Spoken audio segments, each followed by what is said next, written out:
Assalamualaikum warahmatullahi wabarakatuh. Siswa-siswi MTS Ma'arif NU 1 Purwokerto Barat yang Bu Nana banggakan, semua semoga dalam keadaan kondisi sehat walafiat dan siap untuk menerima materi-materi pelajaran yang nantinya akan disampaikan oleh Bapak Ibu guru.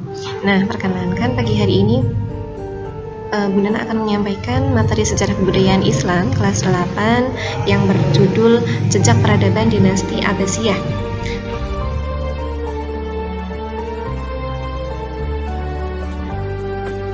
Sebelum mulai pembelajaran, Bu Nana akan menyampaikan tujuan pembelajaran. Yang pertama ialah menghayati upaya dinasti Abbasiyah mendirikan daulah, merupakan bagian dari perkembangan kebudayaan Islam. Daulah kemarin semester 1, semester 2 kelas 1 kalian telah mempelajari materi dinasti Daulah Bani Umayyah. Nah, sebelumnya kalian mempelajari tentang Khalifah Rasyidin, di mana perbedaan kepemimpinan Khulafa Rasyidin dengan dinasti itu, kalau Khulafa artinya pengganti nabi yang ditunjuk, ya enggak? Kalau dinasti bedanya apa? Kemarin Bu Nana sudah pernah menyampaikan ciri-cirinya dinasti itu adalah monarki, itu artinya kekuasaan, kerajaan turun-temurun. Jadi sistemnya itu hierarki gitu. Jadi kalau dinasti itu kerajaan di sini maksudnya kekuasaan khalifahnya itu dikuasai oleh keluarganya turun-temurun, dari bapaknya ke anaknya, ke cucunya, dan kepada keturunan setelahnya. Tujuan pembelajaran yang kedua ialah menghargai nilai positif dari khalifah dinasti Bani Abbasiyah yang menonjol, yang nantinya kita bisa contoh, kita lakukan di kehidupan sehari-hari juga.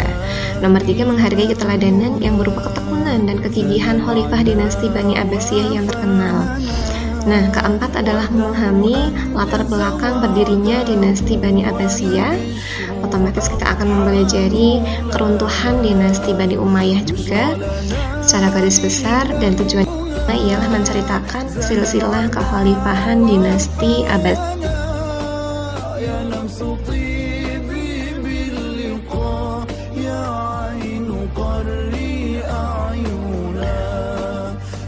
Yang pertama ialah keruntuhan dinasti Bani Umayyah.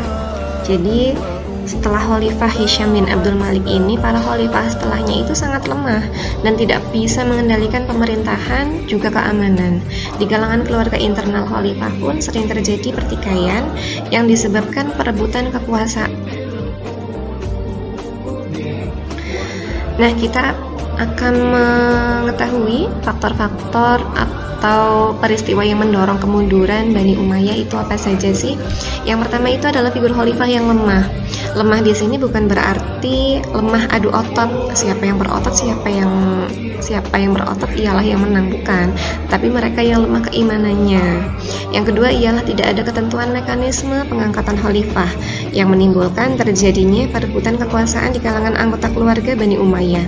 Nah, ini akhirnya runtuh, lama-kelamaan menjadi runtuh karena tidak memiliki kepercayaan satu sama lain, merasa dirinya pribadi mereka yang paling pantas. Aku yang paling pantas, si A mengatakan, si B mengatakan aku yang paling pantas, yang C juga sama mengatakan saya yang paling pantas. Nah, akhirnya tidak memiliki kekeluargaan yang kuat sehingga mereka tidak bisa memecahkan persoalan intern di keluarganya, dan akhirnya timbul efek atau akibatnya juga kepada masyarakat di sekitarnya, yang akhirnya itu menjadi sebab keruntuhan dinasti Umayyah juga.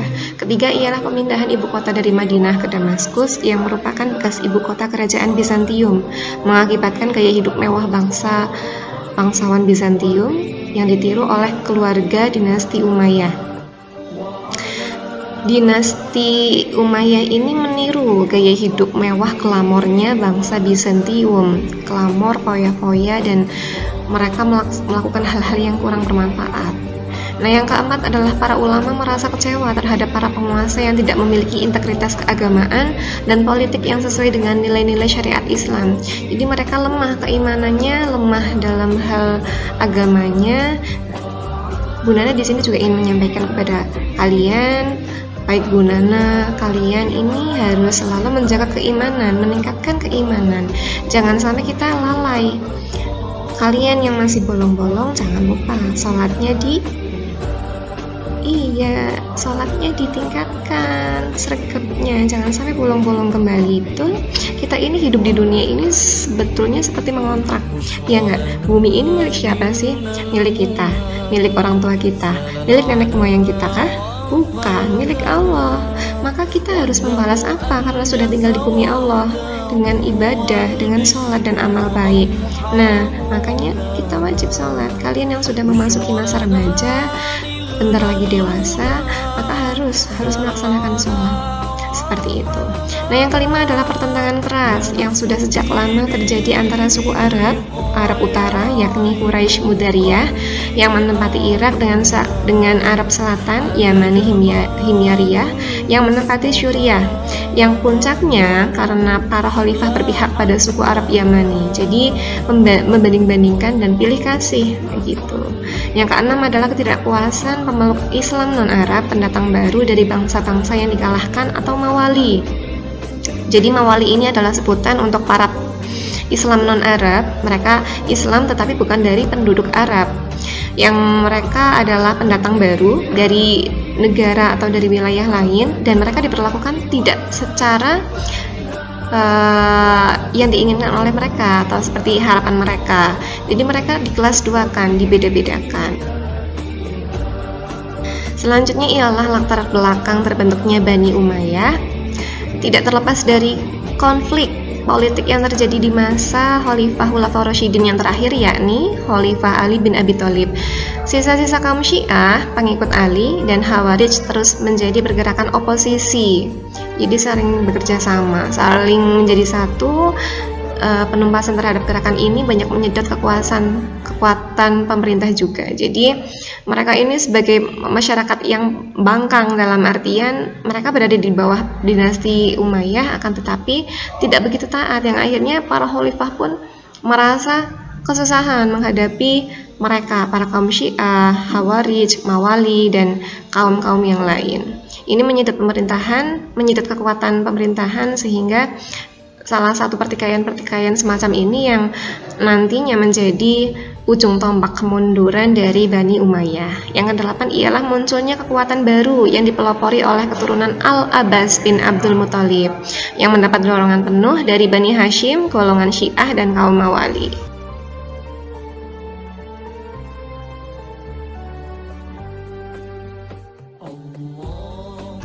Nah, selanjutnya ialah pasukan Abul Abbas didukung oleh Abu Muslim Al-Khurasani dalam pertempuran Zabhulu melawan pasukan Khalifah Marwan pada tahun 748 Masehi.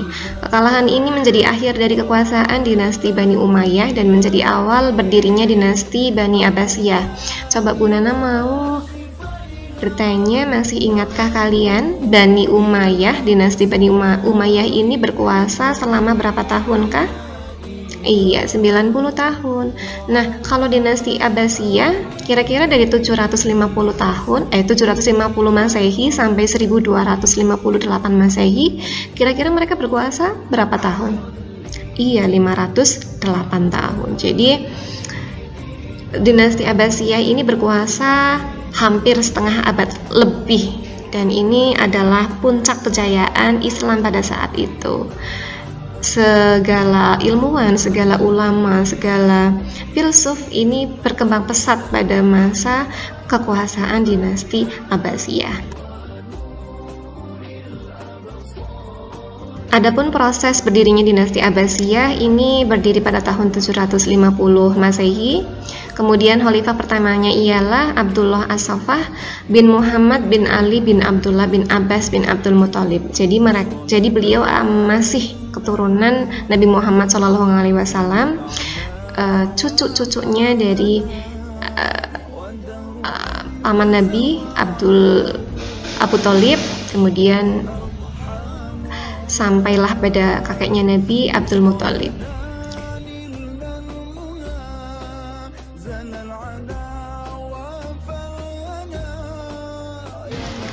Selanjutnya ialah proses pembentukan dinasti Bani Abbasiyah. Jadi awalnya ini adalah muncul dari kelompok keluarga Abbas, keturunan Abbas. Abbas ini masih keturunan dari Bani Hashim, nasabnya lebih dekat kepada Nabi Muhammad SAW. Keluarga Abbas ini merasa mereka lebih dekat sanadnya, lebih dekat nasabnya dengan Nabi Muhammad SAW, sehingga mereka pun merasa berhak untuk memimpin, mengambil alih kekuasaan Islam, menjadi khalifah, kekhalifahan Islam, memimpin umat Islam. Nah, di samping itu, kondisi dinasti Umayyah pun saat itu dipimpin oleh khalifah-khalifah yang memang kondisi keimanan mereka sangat lemah, dan pertikaian-pertikaian pun sangat masif ini artinya sering terjadi ketika itu karena banyak kekecewaan yang masyarakat alami saat itu, baik dari para ulama, masyarakatnya, kemudian penduduk yang merasa dinomorduakan, penduduk orang-orang dari non-Arab, Islam non-Arab yang tadi sudah disebutkan oleh Bu Nana, Mawali, sebutan mereka itu adalah Mawali. Nah, keluarga Abbas ini melakukan propaganda. Propaganda ini maksudnya adalah meyakinkan. Propaganda ini meyakinkan, jadi mengompor-ngompori orang-orang atau penduduk masyarakat, mari kita membuat sebuah gerakan untuk menentang khalifah yang saat itu memang zolim, dalam artian mereka lemah keimanannya. Seharusnya mereka menjadi contoh yang baik, tetapi mereka lemah keimanannya. Kemudian mereka memiliki gaya hidup yang glamor, mewah karena dipengaruhi kerajaan atau bangsawan Bizantium. Kemudian berlaku tidak adil karena mengkubu-kubu atau memberikan perhatian hanya kepada beberapa kelompok yang mereka anggap berhak untuk mendapatkan perlakuan yang pantas, sehingga ada beberapa penduduk yang merasa tidak pernah mendapatkan perlakuan yang adil seperti Mawali dan lain sebagainya. Kemudian setelah melakukan propaganda untuk membentuk gerakan, pemimpin gerakannya di sini ialah Al-Imam Muhammad bin Ali. Nah, Al-Imam Muhammad bin Ali ini tidak menggunakan nama Abbas atau keturunan Abbas karena untuk menghindari hal-hal yang nantinya bersifat akan menimbulkan kekacauan atau mungkin menimbulkan serangan balik yang tidak diinginkan dari keluarga Bani Umayyah.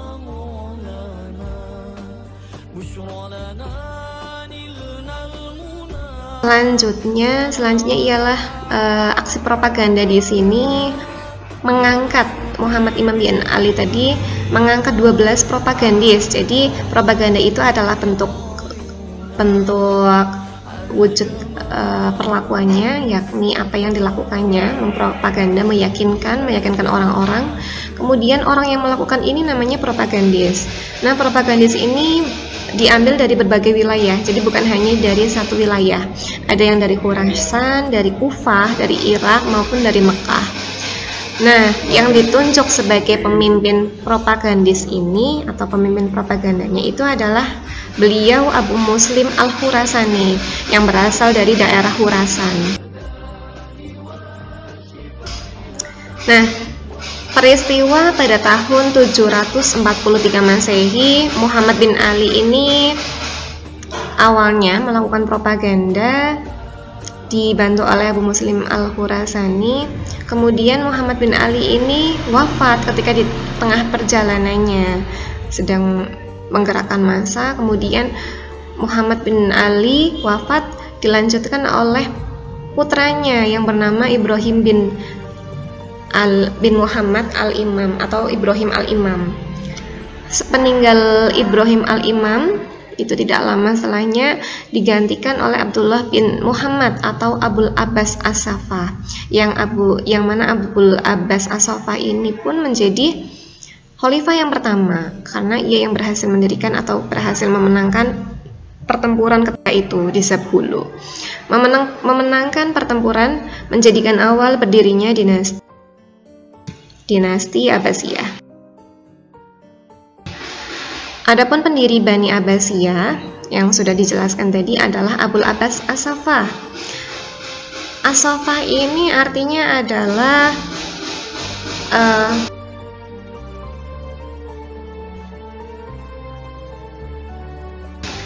pengalir darah. Jadi Abdullah bin Muhammad bin Ali bin Abdullah bin Abbas ini adalah nama lengkapnya dari Abul Abbas As-Saffah, tapi nama yang trennya atau nama terkenalnya itu adalah Abul Abbas As-Saffah. Ada yang menyebutkan Abul Abbas As-Saffah, Abdullah Abbas As-Saffah.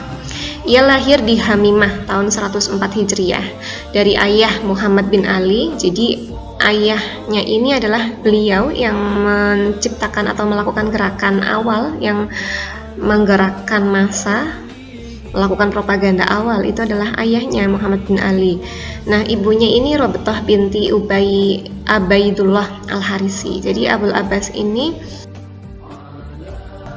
masih bersaudara dengan Ibrahim Al-Imam, karena Muhammad bin Ali ini adalah ayahnya Ibrahim Al-Imam. Kemudian ketika Muhammad bin Ali wafat dilanjutkan oleh Ibrahim Al-Imam, dan kemudian Ibrahim Al-Imam wafat, kemudian dilanjutkan atau tongkat estafetnya dilanjutkan oleh Abdullah bin Muhammad Abul Abbas As-Saffah. Ialah saudara ia sendiri. Nah, Abul Abbas As-Saffah ini maknanya sudah disampaikan tadi, pengalir darah dan sebagai pengancam. Jadi siapa saja yang membangkang saat itu, ancamannya adalah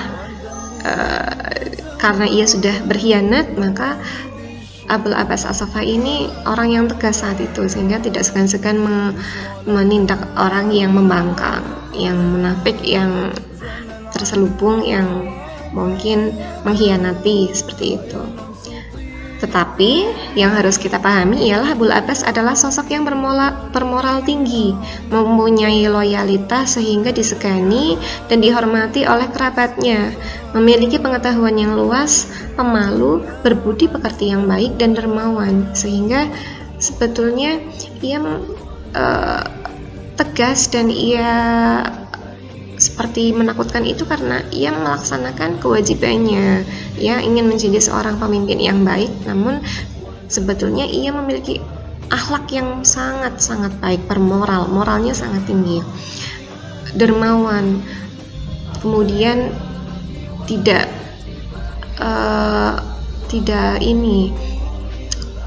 tanggung-tanggung membantu orang di sekelilingnya. Loyalitas ini artinya adalah ia akan mencurahkan atau melakukan apapun yang ia bisa, baik dari segi tenaga, materi, dari harta-hartanya, maupun dari pikiran dan ideologi hasil pemikiran yang ia dapat bantu, ia sampaikan saat itu. Jadi demikian materi pertemuan yang pertama tentang sejarah berdirinya dinasti Abbasiyah, kurang lebihnya seperti itu. Nantinya akan Bu Nana sampaikan tugas-tugas ataupun mungkin sedikit cuplikan video yang akan kalian tonton sebagai tambahan pembelajaran. Kemudian nantinya Bu Nana akan berikan tugas untuk kalian kerjakan dan nanti bisa dikumpulkan melalui via online atau via WA, grup difotokan atau mungkin dikirimkan melalui WA ke Bu Nana. Cukup sekian, akhir Bu Nana sampaikan terima kasih dan mohon maaf atas segala kekurangan. Terima kasih. Wassalamualaikum warahmatullahi wabarakatuh.